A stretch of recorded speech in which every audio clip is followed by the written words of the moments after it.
Trataremos ahora sobre el consumo de energía en el mundo y en nuestro país.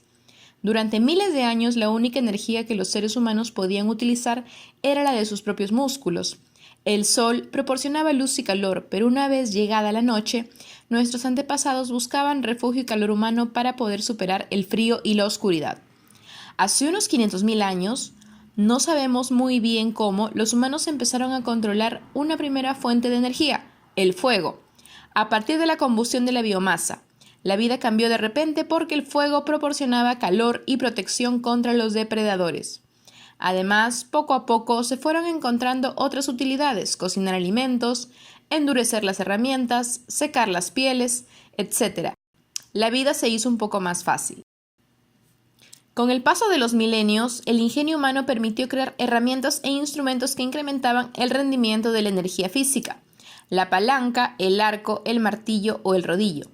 Pero hace unos 10.000 años, un nuevo paso adelante hizo aumentar más la productividad: la domesticación de los animales, que les permitió trabajar más y más rápido aprovechando su energía física, a la que pronto se aplicaron herramientas y máquinas cada vez más complejas, como el arado o la noria, que multiplicaban su eficacia. El viento y el movimiento del agua fueron las siguientes fuentes de energía aprovechadas. Hace unos 5.500 años aparecieron las primeras embarcaciones propulsadas a vela, mientras que los romanos usaron la energía del agua en el siglo I AC para moler el grano. Los molinos de viento son posteriores y aparecieron en Persia hacia el siglo VII de nuestra era y se utilizaban para extraer agua de los pozos. Durante los siguientes 10 siglos, pocos cambios tecnológicos se dieron, y para la mayoría de la población, la madera y el carbón vegetal siguieron siendo las principales fuentes de energía. El gran cambio se dio a finales del siglo XVIII, con la aplicación de la máquina de vapor para mover aparatos tan diversos como bombas, locomotoras, motores marinos, entre otros, y es cuando se entra de lleno en la era industrial, que facilitó el desarrollo de nuestra civilización. La profusión de las máquinas de vapor lleva a la explotación masiva del carbón mineral por su potencial calorífico superior a la leña y al carbón vegetal. Sus usos en la generación de electricidad, la producción de acero, la fabricación de cemento y la producción de combustibles líquidos. Este proceso se aceleró sobremanera con el uso del petróleo, empezando nuestra dependencia de los combustibles fósiles.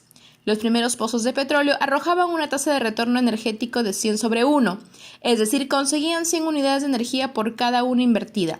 Con esas condiciones se disparó el avance de nuestra civilización, siendo los países enriquecidos los que captaban las 3/4 partes del beneficio que se produce de la energía barata.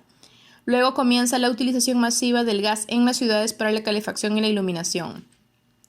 La primera central eléctrica se crea en 1882 en Nueva York y poco a poco, gracias a las investigaciones de Thomas Edison y otros científicos, la electricidad se convierte en la principal fuente de energía. La producción de electricidad se desarrolla durante el siglo XX en gran escala a partir de centrales hidroeléctricas y en centrales térmicas de carbón, lo cual abarata mucho su obtención y en consecuencia estimulan su consumo. El crecimiento de la demanda de electricidad y uso de los combustibles fósiles para mover los medios de transporte no ha parado de crecer exponencialmente. Hasta el siglo XXI se han aplicado otras fuentes de energía, tanto o más peligrosas que los combustibles fósiles, como la energía nuclear, pero también se han ido desarrollando progresivamente las llamadas energías renovables y sostenibles: el viento, el agua, el sol, la biomasa y la geotérmica. La evolución del aprovechamiento de la energía es la evolución del progreso material de la humanidad y la mejora de las condiciones de vida cada vez más fáciles y alejadas de la dureza de gran parte de nuestra historia como especie. Con la irrupción de los combustibles fósiles podemos poner a nuestro servicio esclavos energéticos que nos proveen de alimento, vestido y calzado, nos construyen casas, nos transportan, nos protegen del frío, del calor, nos entretienen. Pero no debemos olvidar que nuestra dependencia de los combustibles fósiles ha provocado que todo el carbono confinado y almacenado de forma natural bajo la Tierra durante millones de años saliera a la atmósfera en solamente algo menos de 2 siglos. Esto ha provocado el calentamiento del planeta y nos ha abocado a una situación de consecuencias inciertas, imprevisibles, potencialmente peligrosas para muchas especies, incluida la nuestra. Los residuos del uso de esos combustibles, básicamente en forma de gases contaminantes, que están modificando la composición química de los mares y la atmósfera, están modificando el equilibrio dinámico de intercambio de energía entre la que proviene del Sol y la que emite la Tierra. Además, el uso de combustibles fósiles muchas veces origina fuertes destrozos en las zonas en las que se extraen, ya sea por las técnicas utilizadas o por los accidentes inherentes a la actividad humana, accidentes también habituales en el transporte de combustibles líquidos. Crecimiento económico y consumo energético van de la mano, tal y como lo confirman los estudios realizados por diferentes instituciones como la Agencia Internacional de la Energía, la Agencia Internacional de las Energías Renovables y la Organización para la Cooperación y el Desarrollo Económico. En el 2017 la demanda mundial de energía creció un 2.2% por arriba del promedio de los últimos 10 años, que fue un 1.7%.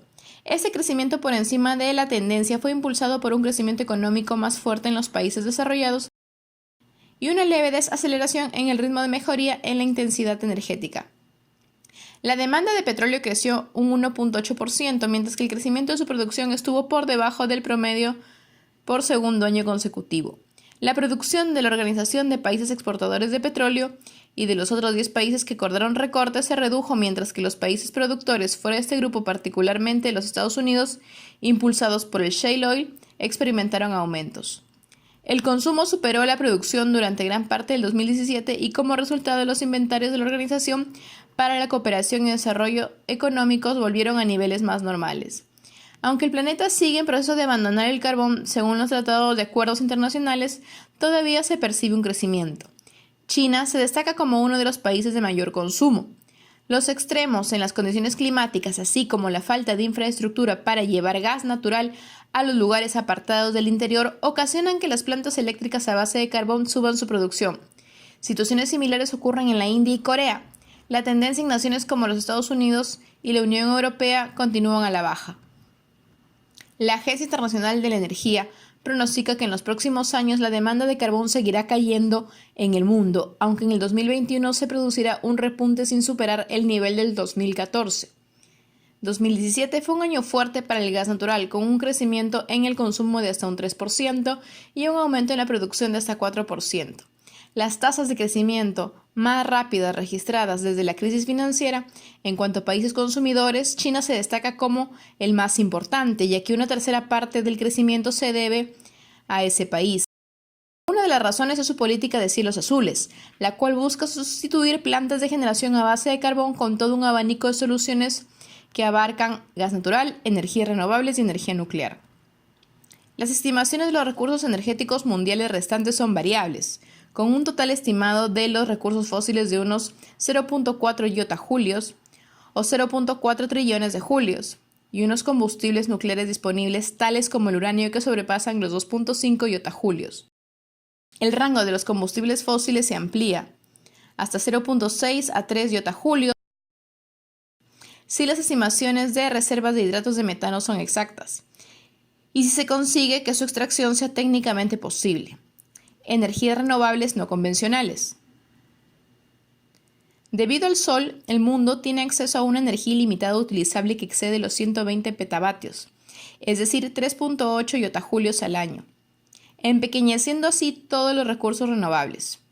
El documento Renewable Global Status Reports 2018 ayuda a comprender las tendencias generales que definieron el sector de las energías renovables en el 2018 para desarrollos específicos de mercados, inversiones y políticas. Del estudio muestra que las energías renovables representan el 25% de la energía generada en el planeta, un aumento del 6% respecto al año pasado para llegar a un total de 380 teravatios hora. Los Estados Unidos y China contribuyeron a la mitad del crecimiento observado durante el año pasado, seguidos de la Unión Europea, Japón y la India. En cuanto a los medios de generación, la eólica tuvo una participación del 36%, seguida de la solar con 27%, hidroeléctrica con 22%, mientras que otras fuentes, biomasa y el etanol, representaron el 12%. La Agencia Internacional de la Energía destaca que la emisión global se encuentra por debajo del máximo alcanzado en el 2014, el cual fue de 3.927 millones de toneladas de petróleo equivalentes. Si bien los autos eléctricos se presentan como una opción viable para reducir el consumo de gasolina y por ende de barriles de petróleo, la agencia detecta que aún no se ha tenido la penetración que se esperaba en los Estados Unidos, pues allí las ventas de vehículos unitarios y de camionetas pick-up siguen creciendo. lo que de acuerdo a la agencia contrarresta los avances en eficiencia energética logrados por autos compactos y eléctricos. Otro factor en contra es la industria petroquímica, pues la demanda de crudo para la fabricación de plásticos y otros derivados se ha incrementado gracias a los precios competitivos del petróleo. China lidera este sector representando el 60% del consumo. La agencia recalca sobre la importancia de llegar al máximo de emisiones para el año 2030. En su escenario para un desarrollo sostenible, indica que el uso de fuentes de energía bajas en emisiones de dióxido de carbono debe crecer a un ritmo de 1.1% anual, lo que equivale a 5 veces el crecimiento obtenido durante el año pasado. La generación por fuentes renovables debe crecer a un promedio de 700 terawatts-hora, lo que constituye un enorme desafío si tomamos en consideración que el organismo está reportando que durante el 2017 el planeta generó 380 terawatts-hora. La agencia resaltó el uso de sistemas de captura y almacenamiento de carbono para reducir el impacto producido por el sector energético. El estudio concluye que el bajo precio de los combustibles fósiles es uno de los mayores promotores de su crecimiento, así como el aumento de las emisiones y la reducción de la eficiencia energética, detectándose dos problemas: que las energías renovables, así como el gas natural, requieren de mayor adopción, mucho más de lo que se ha alcanzado el día de hoy, que las políticas de eficiencia energética no están ayudando a contrarrestar el impacto producido por los vehículos utilitarios o a promover como los vehículos eléctricos, que si bien tienen amplia aceptación en Asia y Europa, su impacto en el consumo de combustible y las emisiones contaminantes es mínimo debido a su baja adopción.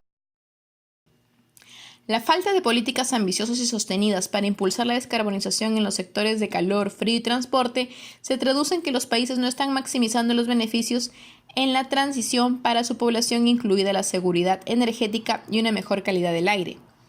Entre las soluciones, la agencia sugiere eliminar los subsidios a los combustibles fósiles estimados en $5.3 billones, de acuerdo a un estudio realizado por el Fondo Monetario Internacional en el 2015, y promover opciones más eficientes.